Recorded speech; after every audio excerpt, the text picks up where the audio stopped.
February the 12th, 2009. Just outside Buffalo, New York.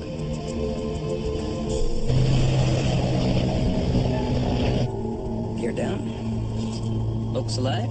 Gears down. Jesus Christ! The airplane entered an aerodynamic stall. It did not recover.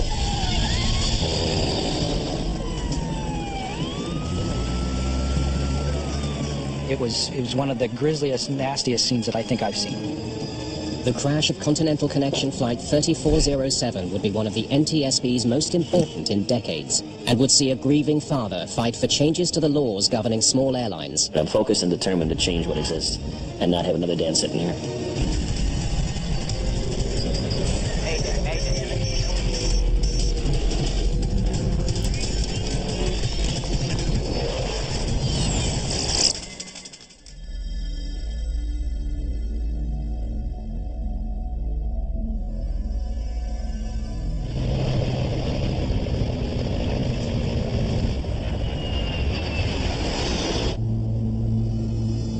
Continental Connection Flight 3407, operated by Colgan Air, is en route from Newark, New Jersey to Buffalo, New York. It's been a busy flight for Captain Marvin Renslow. He's providing guidance to a new first officer, Rebecca Shaw, a former flight instructor from Seattle. Shaw's only been with the airline for just over a year. She must decide if she now wants to become a captain. I don't know what I want to do with the upgrade. It depends where I'm based. Well, think of it this way. If you stayed on the queue, obviously you're not making the captain rate. Right. But you may have a better quality of life with regards to buying a house, having a schedule. Shaw trained to be a first officer on the plane they're flying now. A Canadian-made Bombardier Q400. It's a twin-engine turboprop popular with regional airlines. The 45 passengers have had a long night. Their plane was held up for 2 hours at Newark, a delay considerably longer than their journey. Flight 3407 is heading northwest over upstate New York. The trip is only 53 minutes. Visibility is poor, and there's a forecast of snow and moderate winds in Buffalo. Just some water, please. Elise Kausner is a student at Florida Coastal School of Law in Jacksonville. She's on her way to visit her family in Buffalo. She had 5 nieces and nephews at the time, and they had a love luncheon at the kids' school, a couple of the nephews, and they both wanted Aunt Ellie to be their guest. Any excuse to come home, she came home. She talked to all of us from Newark. Hey. And she called us from the lounge. Yeah, it's been over 2 hours. She was PO'd because of the delay. Folks from the flight deck, your first officer speaking. It looks like at this time we're about 10, maybe 15 minutes outside of Buffalo. Weather in Buffalo is pretty foggy. Snowing a little bit there. I'd like to make sure everyone remains in their seats so the flight attendants can prepare the cabin for arrival. Thank you. Colgan 3407, descend and maintain 2,300. Okay, down to 2,300. Colgan 3407. Let's do a descent checklist, please. We can do the approach checklist along with it. Sure. Bug set. Set. GPWS landing flaps selected 15 degrees. The pilots go through a list of settings for the plane to continue its landing approach. Pressure on. Yep. Passengers can already glimpse the lights of Buffalo's suburbs.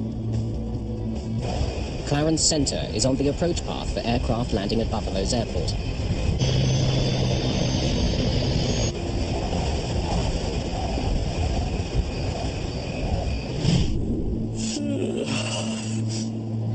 Gear down. Looks alive. Gears down. All right, flaps 15. Extending the flaps provides more lift, allowing the plane to slow to its final approach speed.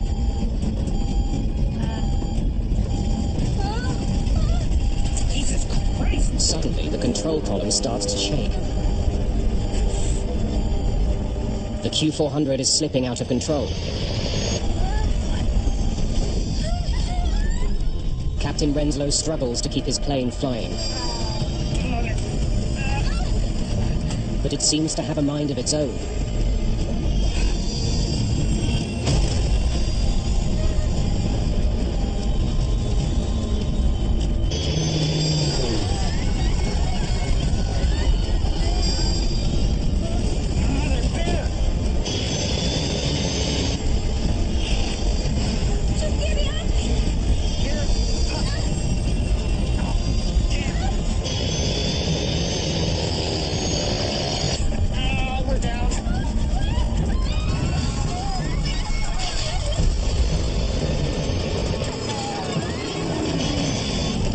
The plane crashes into a house at 6038 Long Street.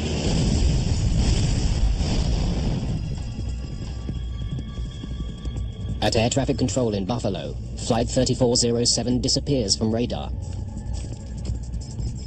Check Colgan there, see if he's on you. What's his call sign? Colgan, 3407. Nope, I don't have him. You see anything out there? Nothing.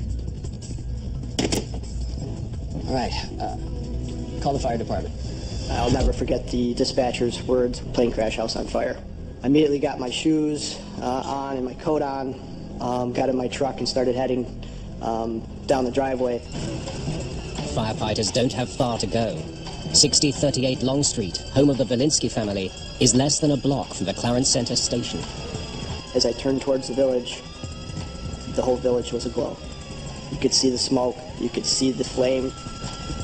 Karen Valinsky and her daughter make it out of their house alive, but her husband Douglas is killed. My initial reaction was there was no way that somebody made it out.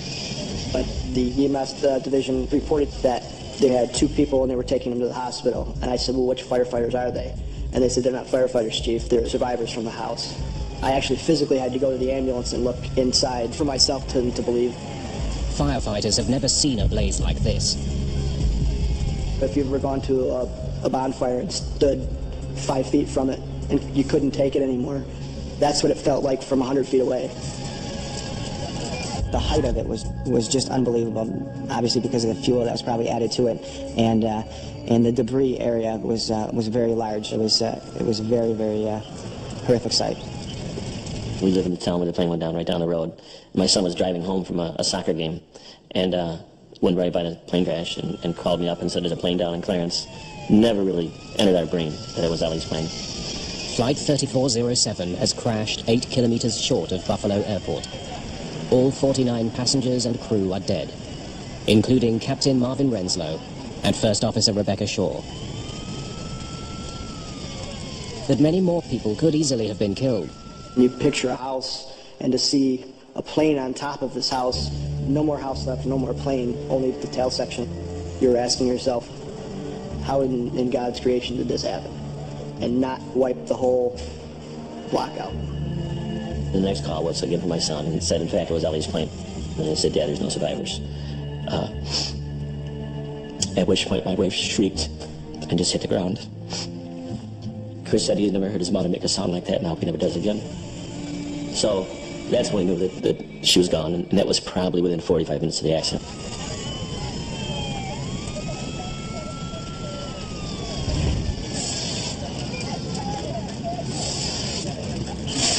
The scene in the morning is one of utter devastation.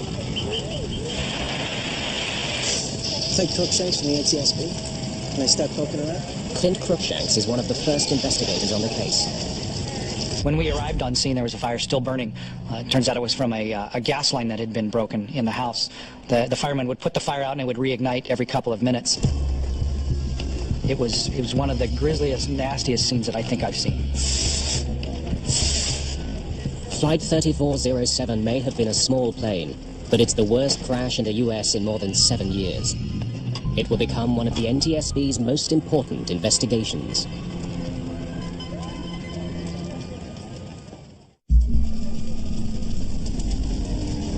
The fire at the crash site of Flight 3407 continues to burn, preventing investigators from examining the wreckage.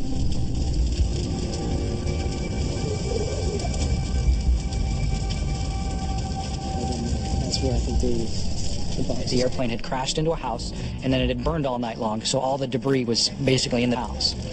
Our concern is that we're losing evidence. It's perishable, and if we can't get in there and get the fire out, then we're not able to maybe get a hold of evidence that might help us during the investigation. Clint Cruikshanks urgently needs to recover the black box flight recorders, which could contain valuable clues about the accident. We knew that the recorders were in the tail part of the airplane. Ordinarily, investigators don't go near a crash site that's still burning. But if the black boxes can't be rescued, they may never find out what brought down Flight 3407. We started looking around and poking around into the wreckage and actually found out where they were. Okay, whoa, it's probably in here, okay? The access panel's on the other side, so you're gonna have to cut a hole right there, okay? The fire department produced a chop saw. We were able to cut a hole in the side of the fuselage and go in and grab the recorders and pull them out. All right, that should do it. To the immense relief of all, the recorders are undamaged. Once we took the recorders out of the airplane, we put them on the jet and they were flown back to Washington, D.C. to our headquarters. Now investigators are faced with a new hurdle. What little is left of the aircraft is hopelessly jumbled together with human remains and debris from the house. It all burned and settled into the basement, so we had probably 10 feet of debris that we had to dig through in order to recover all of the airplane. Authorities wonder how they can salvage any useful evidence from this chaos. They get invaluable assistance from an unusual source. A group of students learning to process crime scenes is enlisted to separate human remains from the rest of the debris. They were graduate students from a local college, forensic anthropology students, and this was good experience for them to come dig through wreckage like this and look for human remains. It's landing gear over there, please. It's dirty, painstaking work, but it frees up investigators to concentrate on the aircraft ruins. So we were on our hands and knees with brooms, with little shovels, scooping out debris, identifying it as to house debris or airplane debris, and then putting it in different piles. The first question for me as a structures engineer is to figure out if the whole airplane made it to the scene of the crash. The wreckage is carefully studied to determine if the plane's four corners, nose, tail, and both wingtips are present. If we find all four corners of the airplane, then we know that there was no in-flight breakup. There was nothing that departed the airplane during the flight that may have caused the accident. One wing has been consumed by fire. The other is shattered into pieces. Hey, have a look at this. But investigators are gradually finding what they've been searching for. Oh, yeah, it's the last piece. It's the left one. It wasn't until several days into the investigation, as we were scraping away some of the debris, that we actually found evidence of the left wing and the nose. Investigators now have all the pieces they need to conclude that the entire plane is at the crash site. Whatever caused the disaster was not the result of a breakup in flight.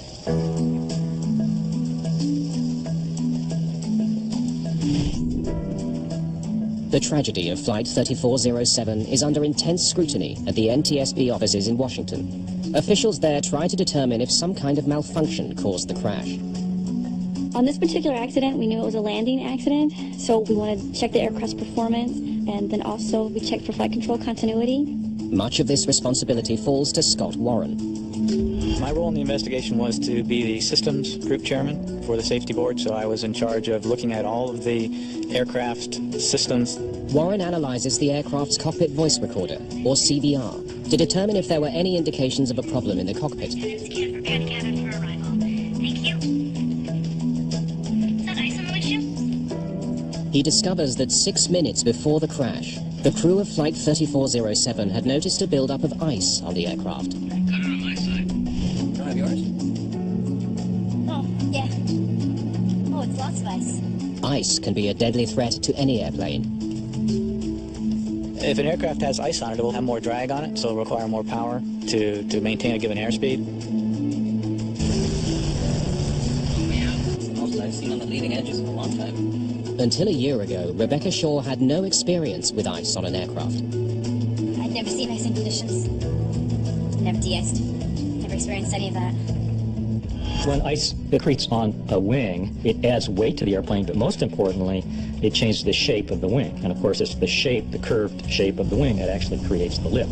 So by changing the lift characteristics of the airplane, it makes it less able to fly. You know, I'd have freaked out. Like, I'd have seen this much ice and thought, oh my gosh, we were gonna crash. Observing that there was ice on the airplane was an important thing to do. But then it would be important to turn around and verify that your anti-ice and de-ice equipment was on, and there was no indication on the voice recorder that they actually rechecked. Flaps 50. The CVR reveals that only minutes after the crew detected ice, a device called the stick shaker went off. It was a warning that the plane was about to stall, literally to fall out of the sky. Shortly afterwards, the aircraft did precisely that.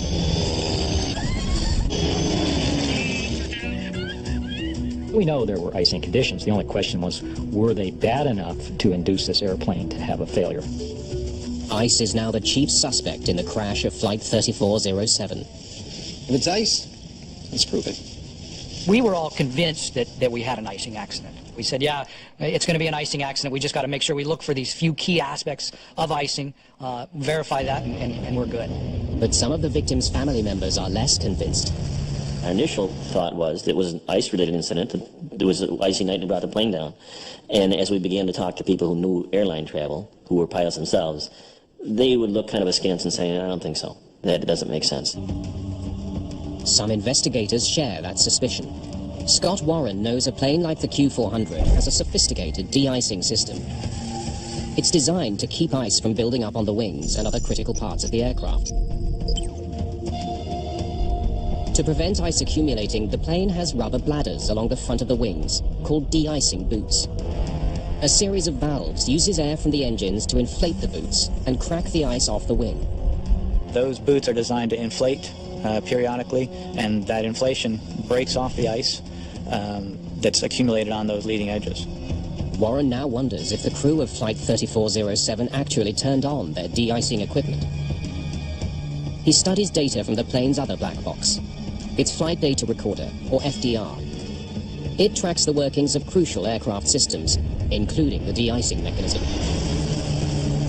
We know from the FDR data that the de-icing system had been selected on by the crew, and it was on during the majority of the flight, and certainly at the end of the flight it was recorded in the on position.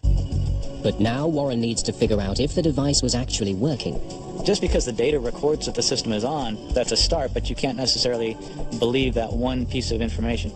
The only way to know is to find what remains of the plane's de-icing system and determine if it was active when the aircraft went down.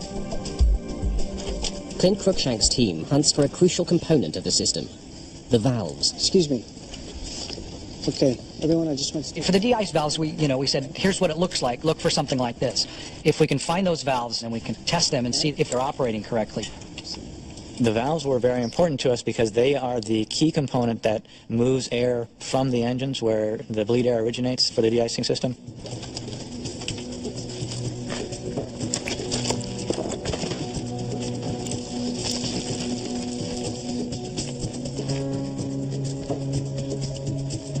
Okay, good.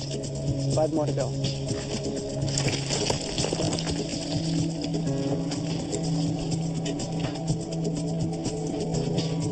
Five of the plane's 6 de-icing valves are eventually recovered. Some were badly burned, some were in fairly good shape. And we took those valves and we conducted as much testing on those valves as we thought was appropriate for the level of damage. We looked at the level of electrical conductivity, and we looked at the pressure testing. We looked at a wide variety of things depending on the condition of the valve itself. And as far as we could tell, all those valves were working properly. Is that ice on the windshield? Got it on my side. Now investigators have to consider the possibility Oh, yeah. Oh, it's lots of ice. that there was so much ice on the wings that the de-icing system couldn't get rid of it fast enough. Oh, yeah. That's the most I've seen on the leading edges in a long time. It has happened before.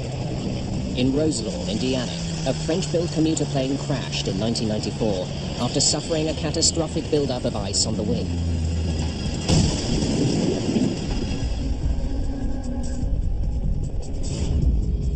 By analyzing how much power was needed for the plane to maintain its airspeed, investigators reach a surprising conclusion. Basically, the aircraft was flying as if it had a relatively small amount of ice on it, but a very manageable amount of ice. Looks normal. It was not overloaded, it was not excessive. If ice didn't bring down the plane, something else must have caused it to stall. Warren studies the Q400's operating manual to learn the plane's stall speed, the velocity at which it can no longer generate enough lift to stay in the air. He discovers that in the conditions Flight 3407 was flying through, it's roughly 111 knots. He now compares the plane's stall speed with its actual airspeed just before the stall warning went off.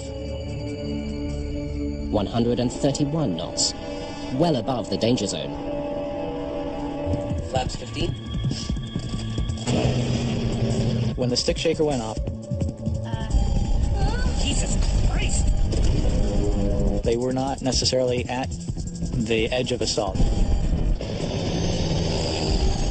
They were still 20 knots or so away from the stall. This new revelation deepens the mystery of Flight 3407. If it wasn't stalling, why did it fall out of the sky?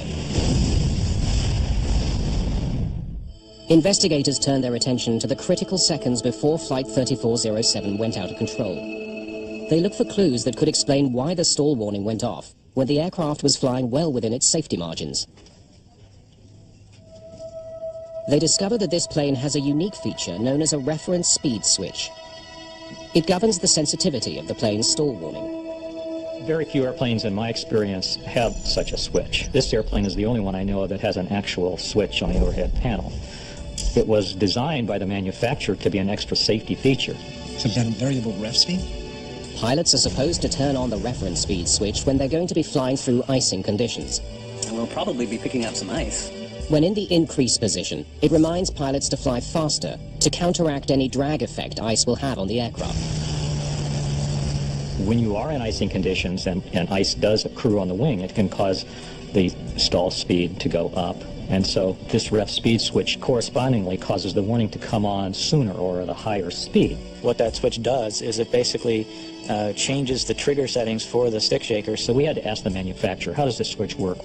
And what we found was it was part of the system's description that the crews got when they went through training, but they didn't get a lot of training on how to handle that switch. It seemed like it was too simple to worry about. Investigators need to know if the crew of Flight 3407 had turned on the reference speed switch, triggering the stick shaker at a faster than normal speed. The flight data recorder doesn't show whether the switch was on. Investigators must find another way of determining its position at the time of the accident.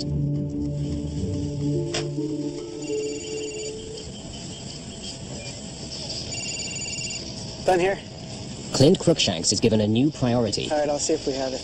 Recover the ice protection panel from the Q400's cockpit, where the reference speed switch is housed. Since the panel was in the cockpit, finding it is a challenge. Most of the front end of the airplane was consumed by fire, and so we didn't find anything except for little balls of molten aluminum, little wire bundles, and a lot of ash. But after an extensive search, Crookshanks discovers that the ice protection panel is one of the few pieces of the cockpit that survived. Bingo. However, the knobs and switches are barely recognizable. Crookshanks examines the charred panel to check the position of the reference speed switch. It was set to activate stall warnings at higher than normal speeds. We did find the ref speed switch in the wreckage, and it was in the increased position. This discovery only raises more questions. We'll probably be picking up some ice. The cockpit voice recorder indicates that as Renslow was beginning his descent into Buffalo, he commanded his plane to fly at the normal approach speed. You're down. But what's strange is that with his reference speed switch on, he actually should have been flying faster, as this is what the switch would remind him to do. So why wasn't he? The plane's computer warned the crew to fly faster, according to the settings they had configured, by displaying a set of red bars on the airspeed indicator. You may have a better quality of life in regards. These bars are meant to warn the pilots that a stick shaker activation is imminent. That's right. If you're looking at the airspeed indicator, you should be aware that you're getting slow, and the stall warning may come on. Jesus Christ! It seems Renslow and Shaw were caught off guard. Still, they could have easily corrected the situation. Once the stick shaker activated, they could have turned the switch off, or they could have put the nose down and increased their airspeed. It's clear to investigators that Flight 3407 wasn't in danger of stalling when the stick shaker went off. So now they need to know exactly what happened after the stall warning was activated. An animated simulation of the crash is constructed, based on information from the flight recorders. Watch what happens just after the stick shaker goes off. It illustrates that just after the stick shaker was triggered, the plane suddenly pulled up. This action dramatically slowed the aircraft, and at this point it did stall. Essentially, the airplane entered an aerodynamic stall from which it did not recover. It pitched over and hit the ground. Investigators are dumbfounded. Flight 3407 wasn't stalling when the stick shaker went off, but a few seconds later it was. The crew's every action during that brief time now demands careful scrutiny. What did they do? It's a puzzle. How could a trained flight crew take a plane that wasn't stalling and in the space of a few moments make it fall through the sky? Anytime you have an apparent stall for no apparent reason, that's a mystery. You would expect that no flight crew would stall an airliner. So the question is why? The focus of the investigation now switches from the plane to the crew, specifically on the moves they made during the critical seconds after the stall warning sounded. We wanted to see if the way they flew the airplane was the way they were trained, according to the standard operating procedures that are portrayed in their flight manuals. The flight data recorder retains information from more than 1,000 different aspects of the Q400's flight operations. From the airspeed and altitude to the position of the rudder pedals and throttles. It also records the movements of the most critical flight control, the control column. Pilots use the control column to change the position of the elevators and ailerons, which manage the direction of the plane. The flight data recorder stores information not just about the control column's position, but how much force is applied to it as well. The FDR records what the control positions were. It has sensors built into the control column, it has sensors built into the control wheel. What Scott Warren finds when analyzing the control column's position is stunning. In response to the stick shaker, Captain Renslow should have pushed the column forward to bring the nose down and gain speed. But for some reason, he did the exact opposite. We found that the crew, instead of pushing forward, which is the normal response to a stick shaker triggering, the crew was actually pulling back on the controls. This had the effect of pulling the nose up, causing the airspeed to drop and tipping the aircraft into an actual stall. Captain Renslow had apparently mishandled one of the most elemental piloting maneuvers: how to recover from a stall. Above everything, it requires gaining airspeed to get out of the red. The recovery procedure is fairly simple and straightforward. It requires pushing forward on the controls and adding full power. At any point in time, had the captain pushed forward on those flight controls, he had a reasonably good chance of recovering quickly. From everything we've gained, that stall was recoverable on a repeated number of levels on a repeated basis. There was no reason for that plane to go down. Investigators also learned that First Officer Shaw, in trying to help Renslow deal with the crisis, inadvertently made things worse. I put the flaps up! She retracted the flaps, reducing the amount of lift as the plane struggled to stay in the air. Had the first officer simply called out, "You're stalled," advanced the power, pushed the nose over, the airplane would have been able to recover. From a human point of view, it's sad to recognize that those sorts of things happened and the tragedy that came from that. It's concluded that Captain Renslow's failure to properly respond to the stall warning was the primary cause of the crash of Flight 3407. As the issue is now pilot error rather than mechanical failure, human performance investigator Evan Byrne is brought on board. His first question: why hadn't either Renslow or Shaw noticed that their airspeed was too low for the icy conditions?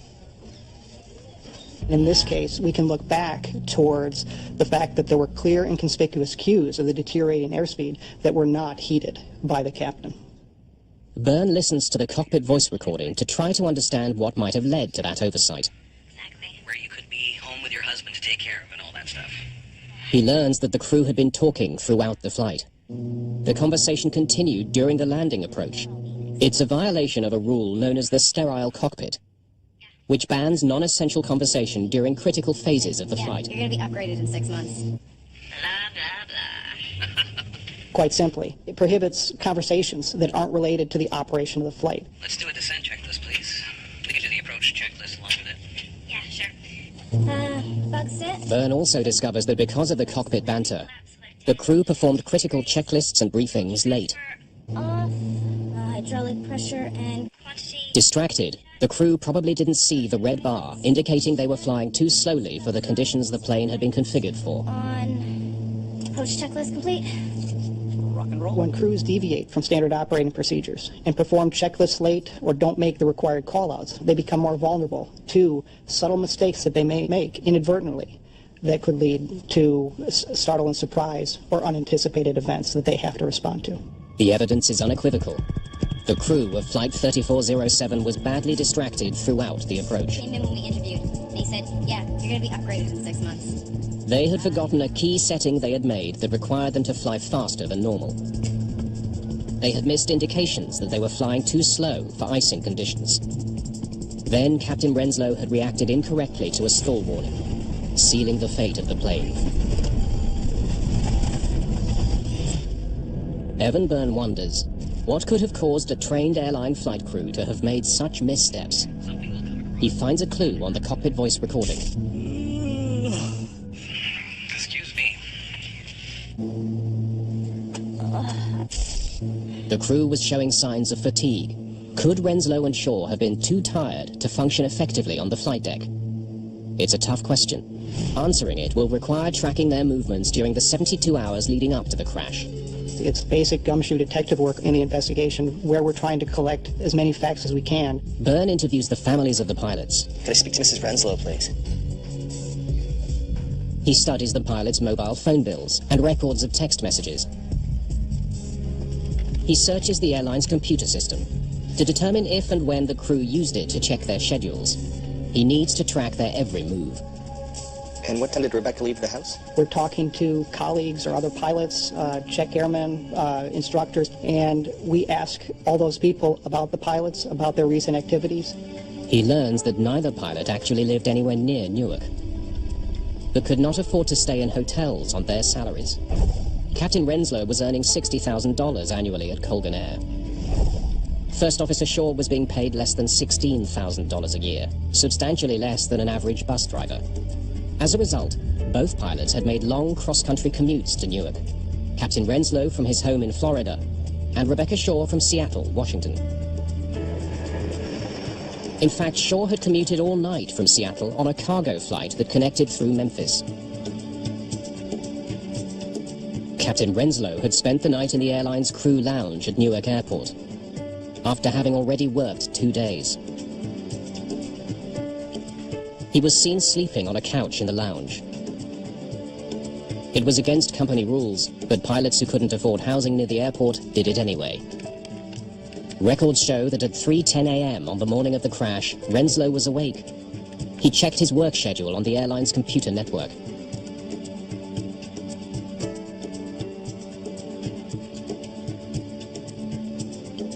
Next stop, Buffalo.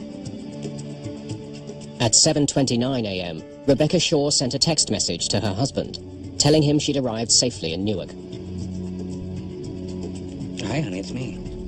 Phone records indicate that later in the morning, Captain Renslow was on the phone several times. Rebecca Shaw was noticed having a nap, catching up on the rest she'd lost flying in the night before. It's not a lot of sleep.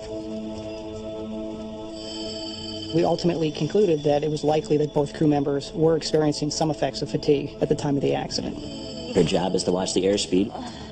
Her job was to watch the instrument panel, and my view is she was fatigued to the point where it's like right here in your soldal. I think that's where she was, and he just was not capable. He was just, he should have been flying an airplane. The revelation leads John Kausner to become a fierce advocate for changes to the industry.